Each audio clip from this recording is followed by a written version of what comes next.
Hello everyone, welcome back to our channel. This is Pooja Rajor and this is your part 4 of the chapter from Journey to the Center of the Earth of Grade 8. And guys, this is your last part of this chapter. So let's go. So as usual, जो मैं आपको information देती हूँ कि अगर आपको और videos चाहिए, so you can send the PDF or the images of that content on studytolearn@gmail.com. So let's start the story. What made you bring with you so useless a weapon? He exclaimed. It was needlessly hampering yourself. In part 3 जो हमने and किया था उसमें क्या था कि Excel को last में एक डैगर मिलता है उसके शूज़ के फीट में उसको एक डैगर मिलता है जो फुल ऑफ फ्रस्ट्री होता है.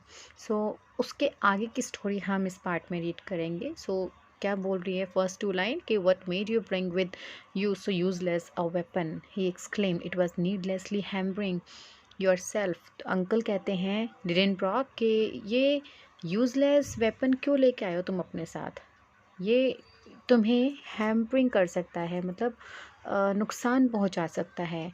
I bring it is quite new to me. I never saw it before. Are you sure it is not out of your collection. ये एक्सेल कहता है अपने अंकल से कि आई ब्रिंग इट, मैं लाया हूँ इसे, इन अ क्वेश्चन वे, कि ये तो मेरे लिए बहुत न्यू है, मैंने ऐसा डैगर तो पहले कभी नहीं देखा. और फिर वो अपने अंकल से पूछता है कि आर यू श्योर, क्या आप श्योर हो कि जो ये आपके कलेक्शन में से नहीं है. Not that I know of, said the professor and puzzled. I have no recollection of the circumstances. It was never my property. वो कहता है no, ये मेरा कलेक्शन नहीं है, मेरी जो चीज़ें मैं लेके आया हूँ ये उसमें से नहीं है. Even it was never my property. ये तो मेरी प्रॉपर्टी कभी रही ही नहीं. This is very extraordinary, I said, musing over the novel and singular incident. वो कहता है ये तो बहुत extraordinary है, बहुत इट मीन समथिंग न्यू, जो उनको शायद कुछ अट्रैक्ट लगा हो उसके अंदर. And this is new thing for us. Not at all. This is very simple explanation. The Icelanders are known to keep up the use of these old fashion weapons and this must have belonged to Hans, who has let it fall without knowing it. Uncle क्या कहते हैं कि not at all. This is not a new. There is a very simple explanation. ये dagger इसके बारे में तो एक सिंपल एक्सप्लेनेशन हो सकती है. Why? Because it might be कि जो ये डैगर है, जो ये नाइफ है, ये आइसलैंडर का हो सकता है. आइसलैंडर्स कौन होते हैं? जो आइसलैंड में रहते हैं. ये उनका हो सकता है जो कि पुराने टाइम में इसको एक एज अ वेपन यूज़ किया जाता था. And this must have belong to Hans. Hans कौन था? हैंस जो इनके साथ ट्रैवल कर रहा था. वो कहते कि ये जो डैगर है वो हैंस का भी हो सकता है. वाई? बिकॉज वो वहीं का रहने वाला था, सो दैट उनको वो गाइड कर पाए पूरी तरह. और ये हैंस का हो सकता है. इट माइट भी कि उसे पता ही ना चला हो कि उसका ये डैगर गिर गया है. बिना उसकी नॉलेज के वो गिर गया हो. I shook my head. That dagger had never been in the possession of the peaceful and taciturn Hans. I knew him too well. Axel क्या कहता है कि एक्सेल ने अपना हेड शुक किया, सिर हिलाया, और वो कहता है कि ये डैगर तो पोसेशन मीन्स क्या होता है? Ownership.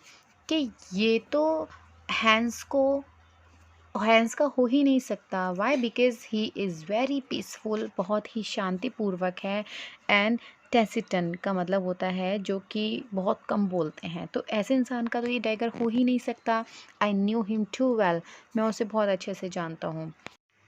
Then what can it be unless it be the weapon of some prehistoric warrior, I continued, of some living man, a contemporary of that mighty shepherd from whom we have just escaped. But no, mystery upon mystery. This is no weapon of the Stony Era, nor even of the Bronze period. It is made of excellent steel. क्या बोलते हैं लिडेनब्रॉक कि ये एक then what can it be, तो ये क्या हो सकता है? अनलेस, हालांकि ये जो एक वेपन है जो प्री हिस्टोरिक मतलब पुराने ज़माने के जो वॉरियर यूज़ करते थे, ये ऐसा वेपन है। देन उन्होंने कंटिन्यू करके बोला कि it seems like of some living man, जैसे कि कोई लिविंग मैन इसे यूज़ करता हो। इट माइट बी कि फॉर शेफर्ड, शेफर्ड जैसे आपने पार्ट 2 में आई थिंक रीड किया था, जो जॉइंट एक मैन था जो एलिफेंट को वो एलिफेंट को सेव करके रखा हुआ था, जिसने उसको हम शेफर्ड बोलते हैं। एंड जिसे उन्होंने जस्ट कुछ टाइम पहले ही वहाँ से उन्होंने एस्केप किया था, वहाँ से निकले थे। बहुत सारी स्टोरी चल रही थी उन दोनों के माइंड में, but what happened, there is no solution, only mystery upon mystery. एक मिस्ट्री के ऊपर दूसरी मिस्ट्री वहाँ पे होती जा रही थी। एंड ये एक ऐसा वेपन भी नहीं है जो स्टोनी एरा में पाया जाता हो, even not in bronze period. जब ब्रॉन्ज पीरियड था तब भी ये वेपन नहीं था। It is made of excellent steel. ये किससे मिलकर बना है? एक्सीलेंट स्टील, बहुत अच्छी स्टील से मिलकर बना है। माई My uncle stopped me short from entering upon a whole train of theories and spoke in his most cold and decided tone of voice. मेरे अंकल ने मुझे स्टॉप किया एंट्री करने में, जो कि हम एक थ्योरीज़ पे थ्योरीज़ की एक ट्रेन से बनाए जा रहे थे, उसमें मेरे अंकल ने मुझे स्टॉप किया। एंड बहुत ही ठंडी एंड ऐसी वॉइस में मुझे बोला, जो कि it seems like that he has decided something. Calm yourself, my dear boy, and endeavor to use your reason. This weapon is one of those worn by gentlemen in their belts during the 16th century. Its use was to give the final blow to the foe who would not surrender. It is clearly of Spanish workmanship. It belongs neither to you, nor to me, nor the hunter, nor to any of the living beings who may still exist so marvelously in the interior of the earth. क्या बोलते हैं uncle कि खुद को शांत करो।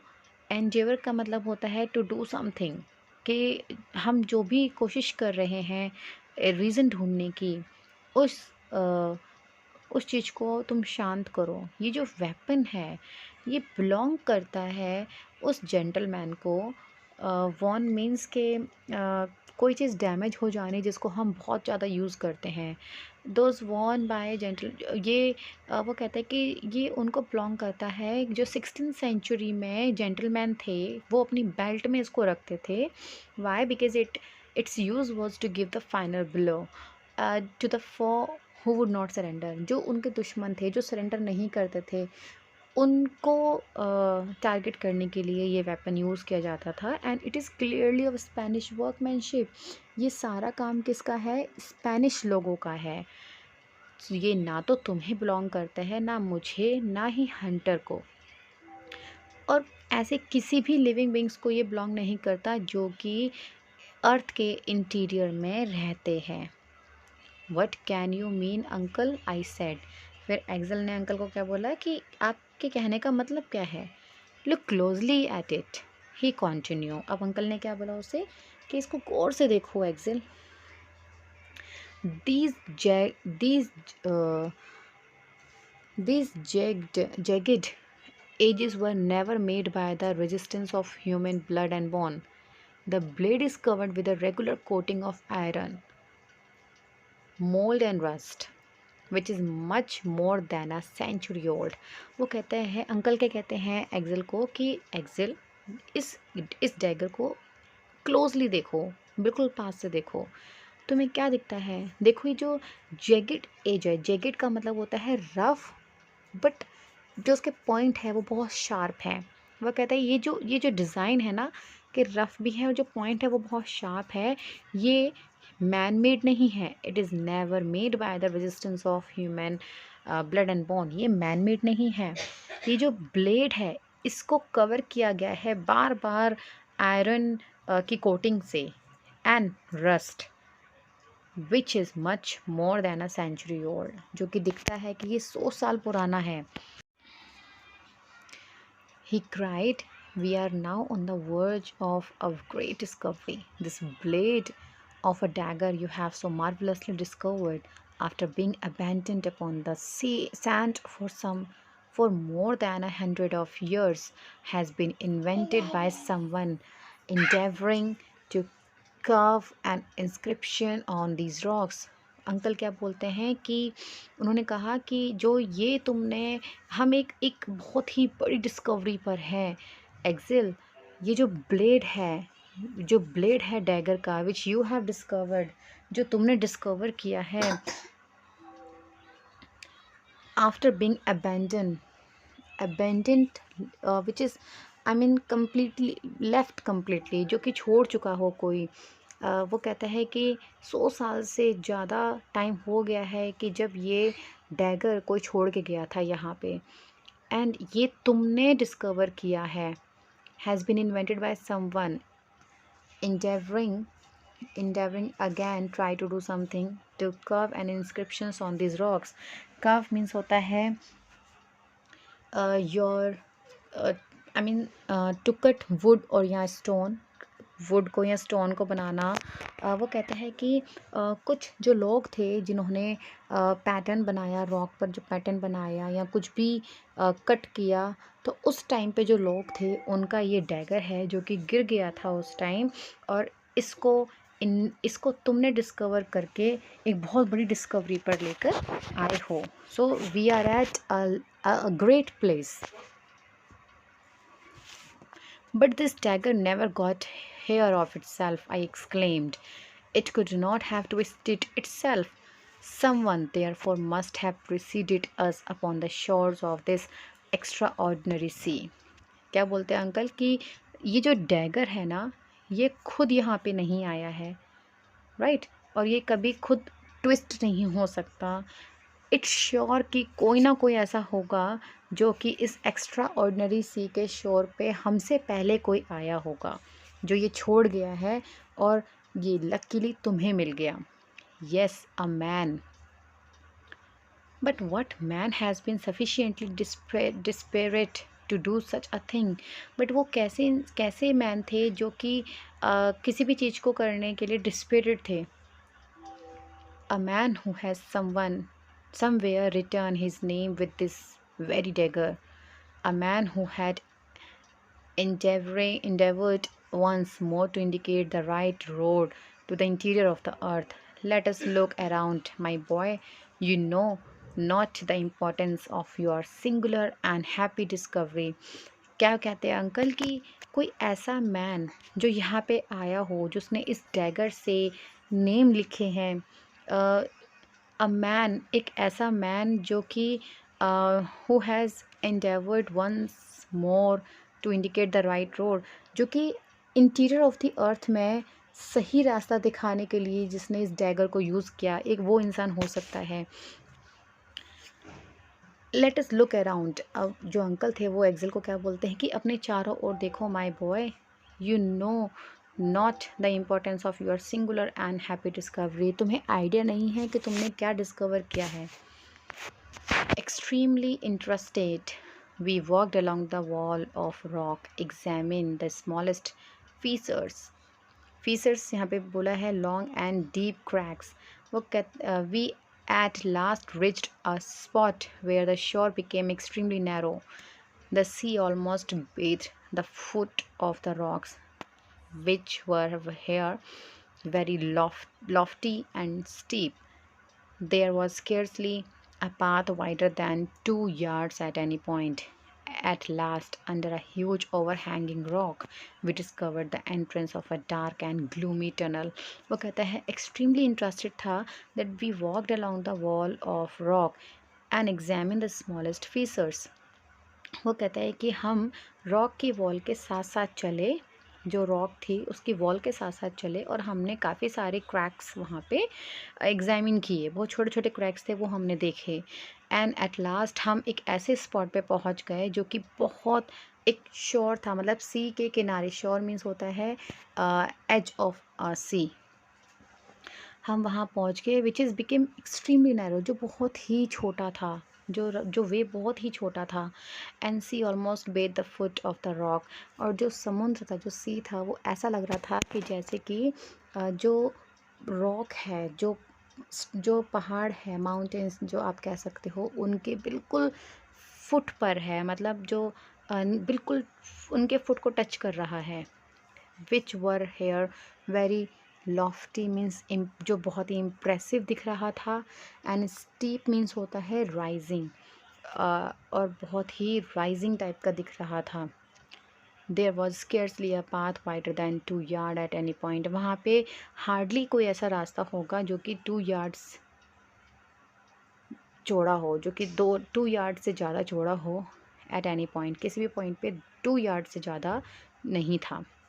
At last, and आखिरी में, under a huge overhanging rock, एक बहुत ही ओवर हैंगिंग रॉक क्या होता है, जो हमारे सर के ऊपर हैंग किया होता है, एक बहुत ही ह्यूज ओवर हैंगिंग रॉक थी। और हमने वहाँ क्या डिस्कवर किया, we discovered the entrance of a dark and gloomy tunnel, हमने वहाँ पे एक टनल डिस्कवर की जो कि डार्क थी और ग्लूमी थी।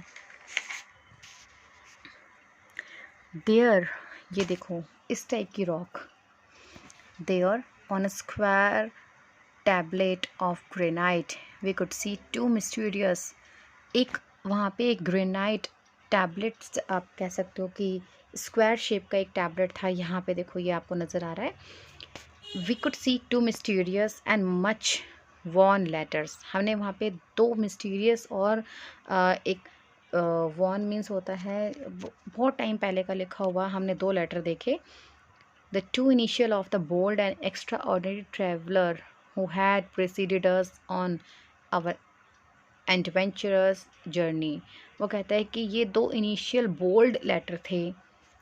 एन एक्स्ट्राऑर्डिनरी ट्रैवलर, ये उस ट्रैवलर के हैं जो हमसे पहले इस एडवेंचरस जर्नी को कर चुके हैं।